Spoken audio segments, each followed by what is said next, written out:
I have to accept that I'm no fan of the Prime Minister. I thought at the time that he originally became leader of the Conservative Party that it was going to be disastrous for it because I regarded him as completely untrustworthy. Actually, it's turned out worse than even I expected.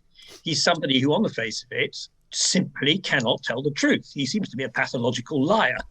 And we see this over and over again. And yes, it's true. As has been commented on, the party in his garden is not an issue of high policy. But on the other hand, it's treating the electorate with complete contempt. When the rules were being laid down by the government, it may be a criminal offence. That's another matter. And what does it do about his status in terms of engendering trust over important issues? And I think that's the key thing. He's a man who also reneges on treaties which he signs within 9 months of having signed them. And we're in the middle of something of a world crisis. Russia is very threatening at the moment. There is a need for cohesion with our allies, and he's simply not trusted by those countries with which we have the closest relationships. And all this is part and parcel of his general behaviour, which we see illustrated with this story. There's no reason why he can't say whether he attended this event or not. If he thinks he has some other explanation as to why he could do it and could do it lawfully, then he can tell us that now. The idea that it's got to wait for a report by Sue Gray, perfectly legitimate though that inquiry may be, but the idea it has to wait for that report, that's just nonsense. Could there not be a defence? And I suppose I'm asking this as a lawyer now.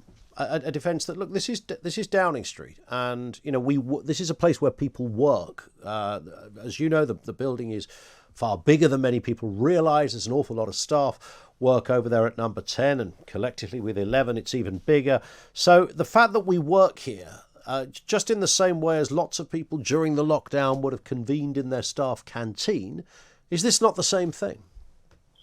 It certainly may justify or might explain holding a business meeting in the open air rather than in an office when people have to congregate. But it doesn't explain inviting 100 people to a party when parties outdoors were specifically prohibited. So it may be some factor in mitigation, but it's certainly not an explanation or an exculpation for what took place. And I'm absolutely astonished that number 10 and the civil servants were prepared to go along with this. But that also is illustrative of another problem, that it's the way in which a prime minister sets the leadership of his government, which then affects the way everybody else behaves. And what worries me about this is it shows so clearly that the Prime Minister has no moral principles or standards whatsoever. He's quite happy to go along with anything as long as he thinks he can get away with it. Is there a permanent damage on this? I mean, we often used to talk about Teflon Tony when he was Prime Minister, and I think there's perhaps a similar feeling with Boris Johnson, that he sort of bounces between different crises and somehow blusters his way out of bad headlines or challenging and difficult situations. Could this just be another one of those, and in a year's time we've forgotten all about it? He may bluster his way out of it, but actually the repetitive pattern of his crises, which he develops like this, are so well established that I suspect it will just happen again on something else.